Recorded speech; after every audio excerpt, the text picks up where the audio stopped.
Kalau perlu kasih saya untuk operasi intelijen Pak, saya bikin Amerika sama Cina malah perang Pak. Kasih gua satu pesawat kapal induk, kapal perang. Saya tembak satu nuklir ke Cina, nanti Cina bilang tuh Amerika tuh ya udah biar tembak-tembakan, udah kita yang masuk duluan. Kalau perlu gua jadi bajingannya Pak. Jadiin gue persona non grata Pak, orang yang tidak disukai dunia Pak. Kasih saya untuk izin untuk operasi intelijen. Saya masuk, saya tembak itu satu rudal ke Cina, terus nanti tembak-tembakan, mereka perang Pak. Mereka perang, kita manfaatin untuk membangun ekonomi. Saya dibenci dunia nggak apa-apa Pak, tapi dicintai tanah air nggak apa-apa Pak. Saat ini ada 70 negara terikat dengan obor, One Belt, One Road. Semua di belt diikat dengan satu, roadnya ke Beijing semua. Jadi cara dia memprinting yuan adalah berbasis project di negara orang. Saya ulangi lagi. IMF memprinting money dolarnya menggunakan project di negara lain, dan itu sekarang ditiru oleh obor One Belt One Road-nya dia. Jadi negara-negara 70 negara, ada Pakistan, ada Sri Lanka, Papua Nugini. Mungkin 60% portfolionya diambil oleh obor tadi. Jadi dia ngeprint yuan berbasis project di negara lain gitu ya. Nah, apa yang Amerika lakukan adalah Amerika mau melakukan deoborisasi. Jadi dia mau membuat miskinnya project obor itu adalah deoborisasi. Karena globalis cabal si kaum Bilderberg sangat benci sama Amerika. Karena globalis cabal itu sudah kawin sama Partai Komunis Cina, sehingga seluruh proyek globalis semua ada di Cina. Jadi sekali lagi, ini menarik nih. Cina pasang badan sebagai underlying, sebagai pondasi dari seluruh globalis cabal. Cina bermain karena globalis senang sama negara otoriter. Gitu, dia nggak senang sama negara demokrasi. Otoriter kan one man, suara pemimpin langsung diikuti suara rakyat nggak mau disikat rakyatnya gitu ya. Dan itu anti demokrasi gitu. Nah, globalis cabal ini anti kemanusiaan, mereka mendukung aborsi, mereka mendukung LGBT gitu ya. Sementara itu bukan portfolionya Bosman. Portfolionya Bosman adalah kita mendukung life, kita anti aborsi, orang aborsi kita nggak boleh, kita nggak mendukung LGBT dan lain sebagainya. Dan ini mau clear, saya mau katakan. Jadi sekali lagi, Indonesia harusnya bagaimana gitu ya. Saran saya, Indonesia adalah tidak ke Amerika, tidak ke Cina, tapi bukan netral. Sekali lagi, ini harus diingat deh. Netral itu artinya nggak ada posisi. Nah, kita harus ambil posisi.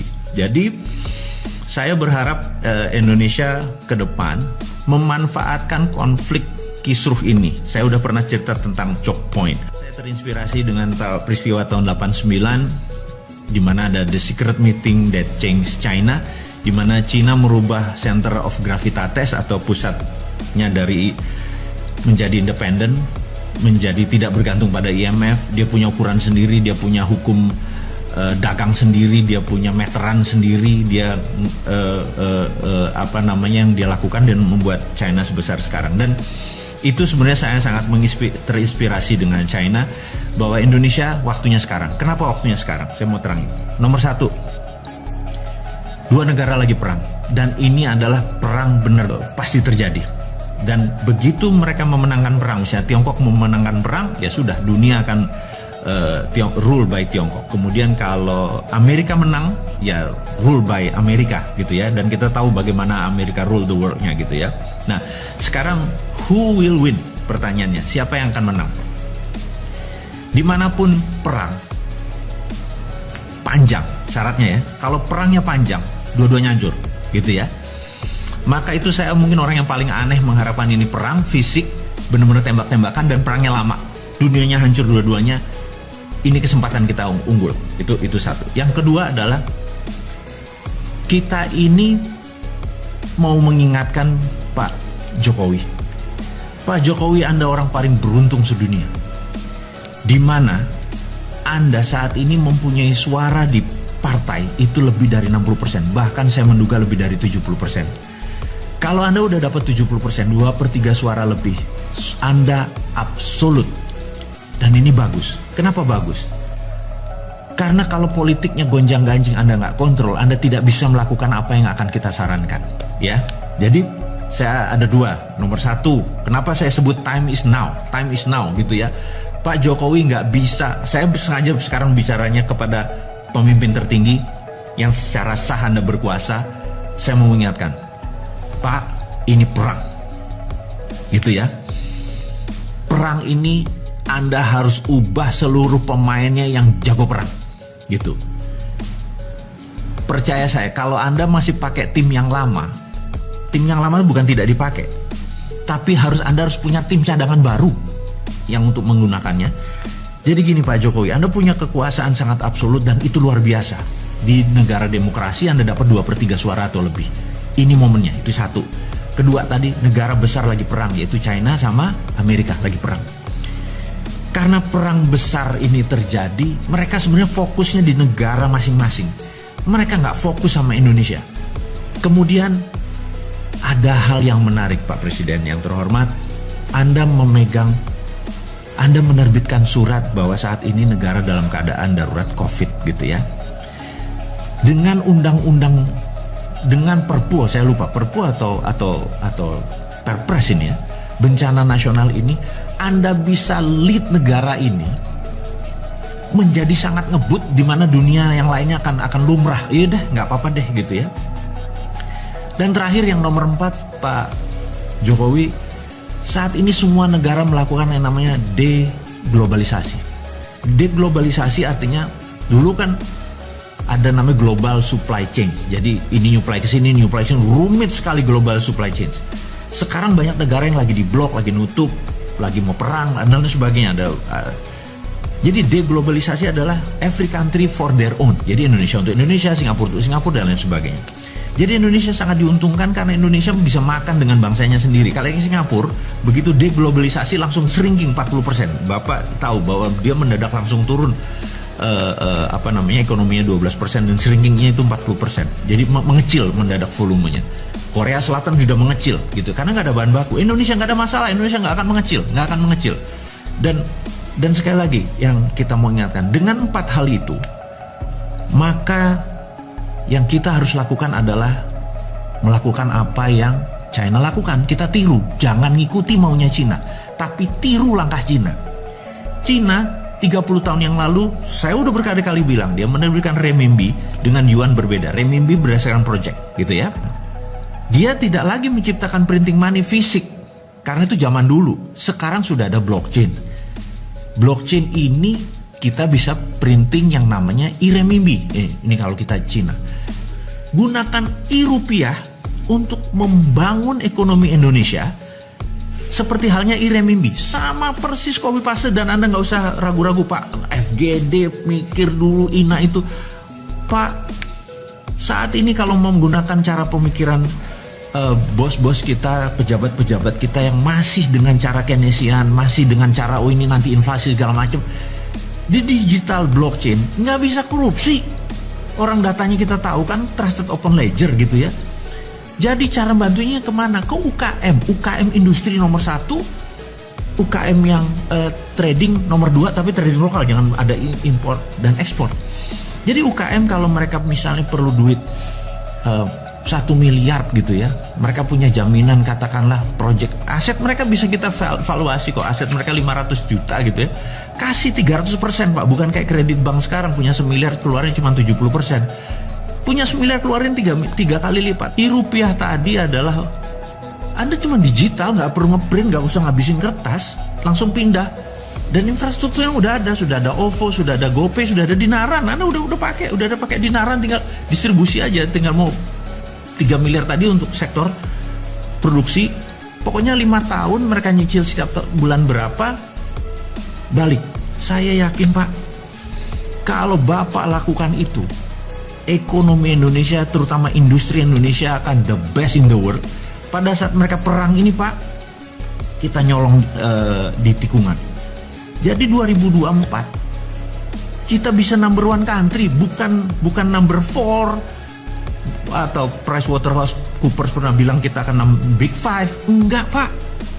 Amerika kalau perlu kasih saya untuk operasi intelijen Pak, saya bikin Amerika sama Cina malah perang Pak. Kasih gue 1 pesawat kapal induk, kapal perang, saya tembak 1 nuklir kami ke Cina, nanti Cina bilang tuh Amerika tuh ya udah biar tembak-tembakan, udah kita yang masuk duluan, kalau perlu gue jadi bajingannya Pak.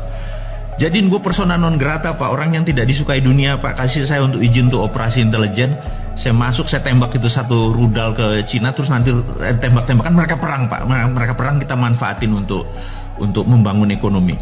Saya dibenci dunia nggak apa-apa Pak, tapi dicintai tanah air nggak apa-apa Pak. Jadi agak gila sedikit lah Pak, dan usul-usul ini mudah-mudahan membuat sisi lain bernegara, sehingga ekonomi kita maju bareng. Jadi dulu Pak, di tahun 45 ini saya ngomong sengaja kepada pemimpin dan pejabat negara lainnya, Bapak Ibu mungkin ada yang Ibu.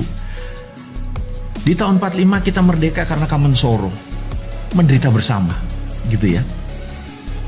Sekarang ini ada yang seneng, ada yang susah. Jadi sekarang kita nggak kompak. Jadi cara untuk membuat bangsa kita ini kompak satu Pak. Cepet-cepet buat common happiness Pak. Cepet-cepet buat seneng bareng. Jangan susah bareng Pak. Kita udah capek tahun 45 aja kita susahnya.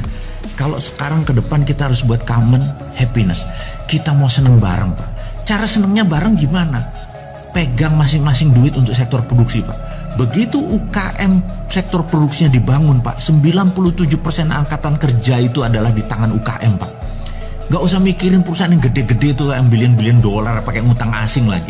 UKM aja Pak dengan rupiah, selesai masalahnya. Saya yakin Bapak dan pejabat semua yang saat ini menjabat nggak ribet ke otaknya.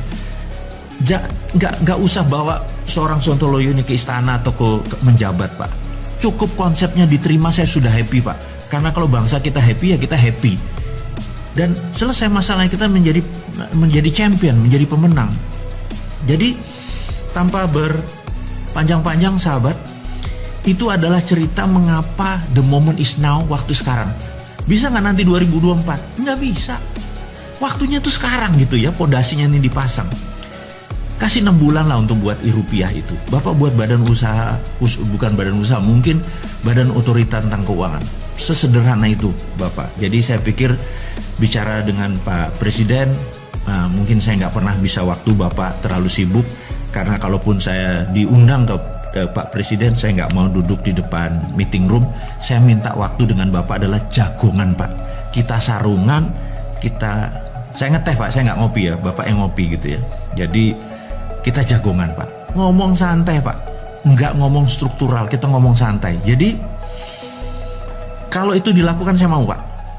Ketemu panjenengan, kita ngobrol ngarol ngidul, terus sharing, dan saya sederhana Pak orangnya Pak.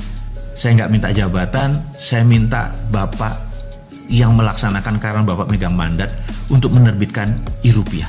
E-rupiah itu solusi. Semua infrastrukturnya ada Pak. Dan saya tahu tim Bapak kuat gitu ya. Oke, kita udah cerita untuk Pak Presiden, sekarang kita untuk sahabat semua yang ada di rumah, bahwa sahabat semua, kita tahu bahwa Singapura sedang resesi dan Korea Selatan sedang resesi. Apakah kita resesi? Percaya saya, beda Indonesia. Indonesia itu saya nggak melihat, karena gini, saya punya beberapa sahabat, saya punya organisasi usaha dan semacam. Kita udah review di selama corona, ternyata hampir turun penjualan itu kecil sekali. Dan kebanyakan yang turun karena di masa COVID, boleh jujur, ini saya sesama pengusaha kita share, bahwa ternyata di bulan-bulan sebelum corona, di November, Desember itu memang sudah bergerak turun. Jadi saya ngobrol sama teman-teman, saya bilang, lo banci kalau lo mengatakan gara-gara corona bisnis lo turun. Jujur deh, bahwa sebelum corona lo udah turun kan? Iya. Nah, itu sahabat semua, bahwa sebenarnya sebelum corona ada yang sudah mulai bergerak turun. Itulah yang kebanyakan yang kena. Tapi kalau yang sebelum corona biasa-biasa, setelah corona turun sedikit, habis itu naik lagi sekarang gitu ya. Nah, jadi ke depan jangan takut teman-teman, gaspol aja semua.